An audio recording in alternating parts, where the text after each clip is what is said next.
Hey, Politigals, welcome back to Based Behavior, the podcast for conservative women who are smart and bold and officially done pretending that the world isn't spiraling. If you're new here, buckle up. We say what everyone else is thinking, we call out the cultural rot, and we bring a little bit of sanity back to your weekly scroll. And if you've been here since episode 1, you already know that we do not do any lukewarm takes around here. Today's episode is a big one. First, we're breaking down the total collapse of Washington, D.C. I'm talking carjackings, murder, and the kind of juvenile crime that makes you question if it's even safe to take your kids to see the Capitol anymore.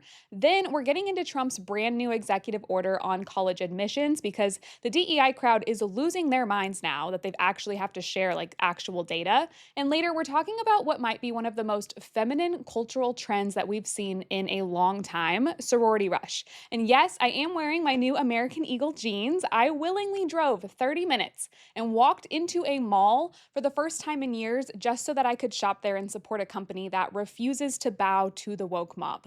Let's get into this week's stories.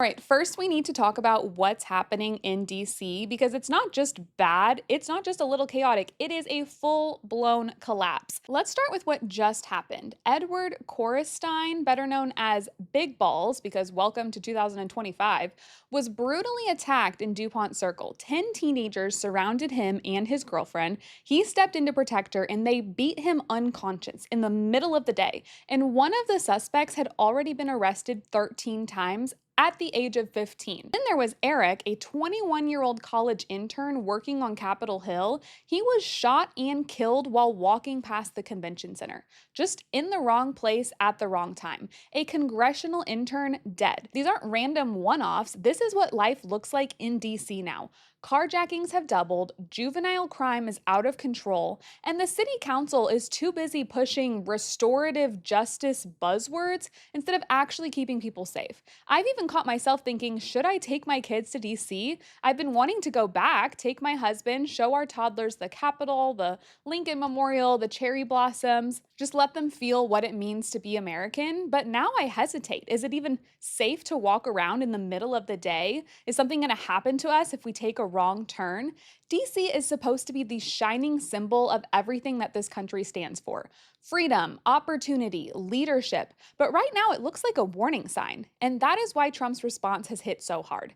After the Big Balls attack, Trump said enough is enough. If the mayor and the city council won't fix things, he will. And unlike other cities, DC is different. It's not a state, which means that Trump actually has the legal authority to step in. So let's break it down. What can Trump actually do? Well, first, he could deploy the National Guard. DC's National Guard doesn't answer to the mayor like it does in the states. It answers directly to the president. So if Trump wants boots on the ground, he doesn't have to ask permission. He can put uniformed guards on street corners tomorrow if he wants to. And that alone would make criminals think twice. He could also take over the DC Police Department. Under emergency provisions in the Home Rule Act, the president can temporarily assume control of the Metropolitan Police Department.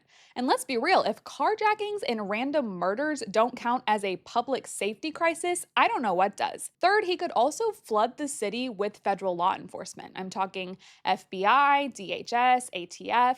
Trump can mobilize every federal agency to patrol, investigate, and crack down hard. No approval from DC City Council needed. And let me be clear, this wouldn't be some symbolic stunt, it would be real. You'd have the National Guard stationed in high crime zones, federal agents going after repeat offenders, DC cops answering to the president instead of a bunch of woke council members who think consequences are oppressive. And the left is already freaking out about this. They are calling it fascism, a takeover, authoritarianism. But I have a serious question. What's more authoritarian? A president stepping in to protect innocent people in his own capital? Or a city government that's so weak and ideology obsessed that they've completely abandoned public safety? Because I'm sorry, but when the streets of your nation's capital are so dangerous that families are second guessing whether it's safe to take a vacation there, that crisis isn't political, it's moral. And if the people who are supposed to protect that city won't do it, I have no problem with Trump stepping in and taking charge.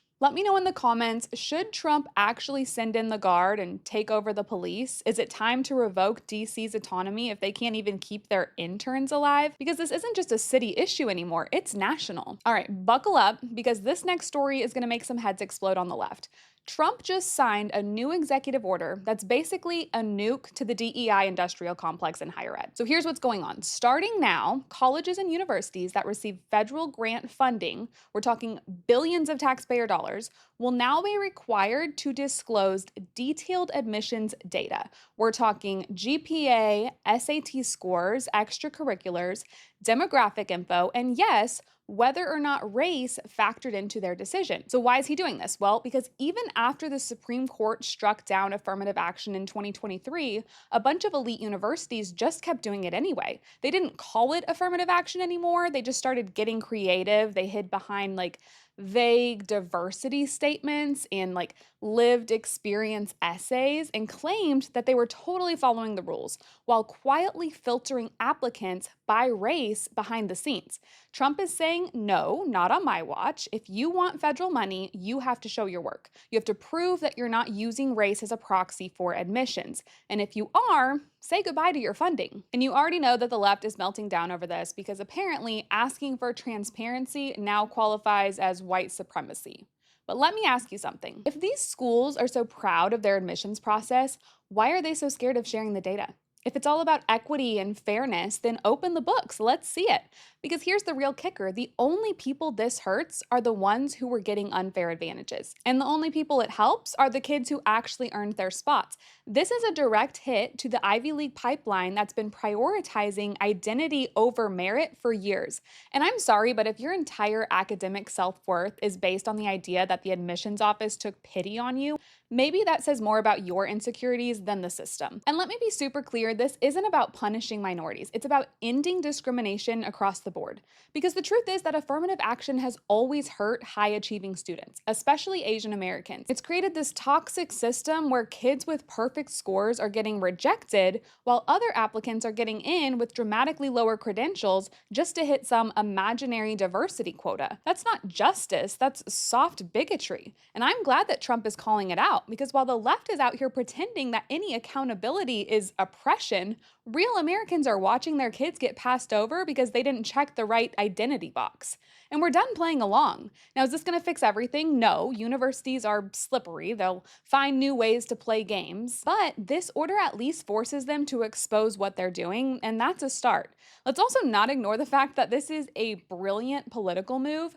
Trump is taking the side of students who are being squeezed by these policies, and he's putting the pressure on schools who've gotten away with discriminatory admissions for far too long. And if you think that message doesn't resonate with suburban parents, you're kidding yourself. Because at the end of the day, most Americans just want a fair shot. They want to believe that hard work still matters, that the system isn't rigged, and right now it feels very rigged. So this executive order from Trump isn't just a policy, it's a statement that says merit matters again, a statement that says discrimination is wrong no matter who it's against, and one that says that if you want taxpayer dollars, you better be playing by the rules. So let me know what you think. Should schools be forced to disclose this data? Is this executive order a step in the right direction? Sound off in the comments, and if you've got a college-age kid dealing with this nonsense firsthand, I especially want to hear from you. All right, before we move into our last story, here's a quick home life update.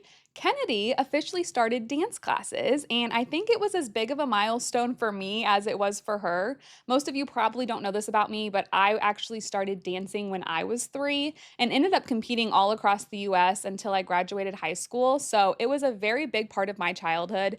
Kennedy loved the classes and is already asking to go back, so that made me really happy to see that she was finding joy in something that meant so much to me as a kid. Now, I vowed that I'm not going to be one of those moms that makes her kids do this whole thing so that they can relive their glory days, but as long as she's enjoying it, I want to keep going, and I will happily dress her up in her cute little ballerina shoes and drive her to class. If you have kids at home, I'm curious when you started them in these organized activities. Now, my daughter's 3, and this class is a whole 20 minutes long once a week. So we're not doing anything crazy here, but I am curious how y'all navigated the extracurriculars with your kids. Okay, we need to talk about something that happens every year, but for some reason this year it feels louder and bigger and honestly like a little bit braver. And no, this isn't new. If you've ever been through recruitment, you know that this has always been a thing. The outfits, the chants, the house tours, the perfectly curated bows and blowouts. Girls have been doing this for decades, but this year something about it feels different.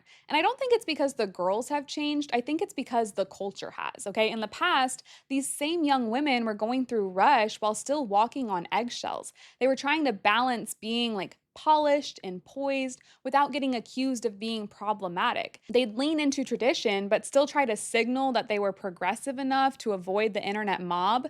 But this year, that fear is gone. These girls are not apologizing, they're not adding disclaimers, they're just showing up, feminine, prepared, excited, and fully themselves. What you're seeing in these videos is a full on embrace of everything that mainstream culture told young women to reject, okay? Beauty, tradition, exclusivity, poise, patriotism, friend groups that don't include a guy in a dress doing makeup tutorials.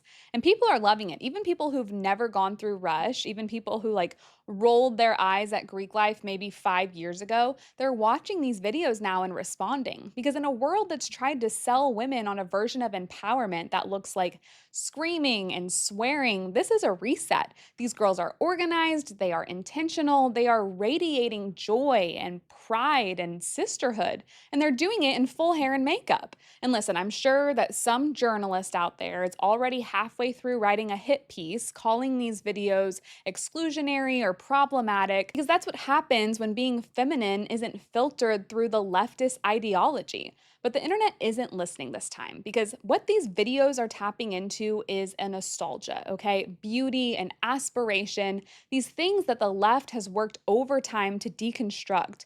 These girls aren't saying that we're better than you. They're just saying this is who we are. And if you want to be a part of it, come join us.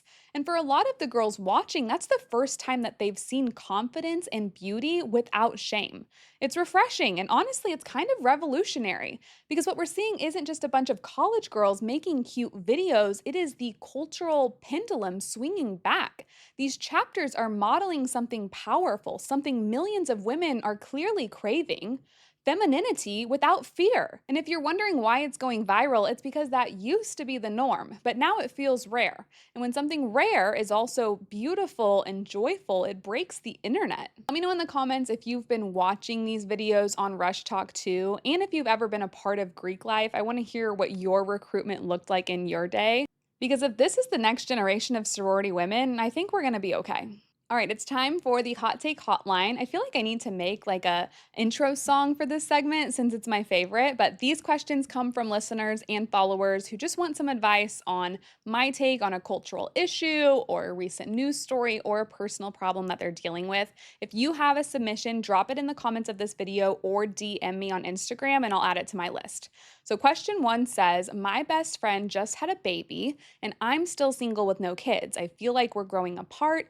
Do I say something to try and save the friendship? Okay, I totally get how you're feeling because I used to feel that way too. Before I became a mom, I remember watching my friends have babies and feeling like I was being left behind. Like suddenly everything in their life revolved around this tiny human, and I was just sitting around waiting for a text back. But now that I'm on the other side of it, I have such a different perspective. Okay, becoming a mom is one of the most life altering things that you can go through. Literally everything about your life flips upside down. You are not sleeping. You're Googling whether your kid's poop is normal at like 3 a.m. You're learning how to breastfeed or mix formula or deal with colic, and you don't even really know what colic means. You're trying to keep this little person alive while also figuring out who you are now. And suddenly, things like texting back or planning a girls' night just don't feel like priorities. Not because she doesn't love you, but because her brain is on full on survival mode. You're not being replaced, you're just in different seasons. And I promise she probably misses you more than she even realizes right now. But if you want to keep that friendship strong, Grace is going to have to go both ways. So reach out, tell her that you love her, offer to come over and just hold the baby so she can shower. Seriously, she will never forget that kind of support. And if you can ride out this hard, messy season with her, you'll come out with an even deeper friendship on the other side. Okay, question number two. All my friends are drinking less or going sober, and now I feel weird ordering a cocktail at girls' night. Should I just stop drinking too? Okay, this is a really good question, and I actually don't know if the girl who DM'd me this is aware, but I actually don't drink anymore either. And I'm really glad that I stopped. For me, drinking never really added much to my life, except maybe like a headache or some avoidable drama. But that doesn't mean that I think everyone has to stop. I think it really comes down to how you're drinking and whether it still fits the vibe of your friend group. If your friends are still going out to bars with you and just ordering mocktails instead, and you're sipping a rum and coke and still part of the conversation, then great, nothing has to change. But if you're like blacking out while they're opting for more chill nights, then that can start to feel like a disconnect. Not because they're judging you, but because they're just living like different versions of the night. Here's the thing, I don't think that drinking makes you more fun. I think drinking is often like a wall that people put up or an excuse to act however they want. Like you can still go dancing all night and laugh and be silly while sober. You make you fun. So if you still genuinely enjoy a glass of wine and you're not using it to numb yourself or keep up, then drink it. But if you're only doing it because it feels weird not to or because you need it as a crutch, that's worth looking at.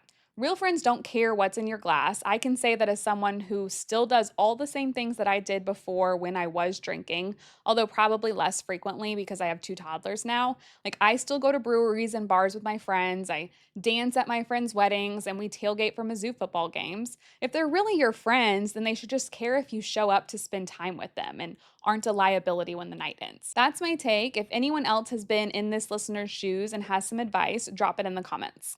Okay, we need to talk about a very unexpected pop culture crossover that honestly feels like a sign of the times. Charlie Kirk was featured in a recent episode of South Park. Yes, that Charlie Kirk, like Turning Point USA, conservative firebrand, is now somehow part of the South Park universe. Here's a quick clip of one of the scenes. Oh my God, what makes you think you have the right to say what I do with my body? Let me ask you something. If a pregnant woman is killed and the baby dies too, why is the killer charged with a double homicide? Well, because people have different beliefs. It's not about belief, it's about truth. Science confirms life begins at conception.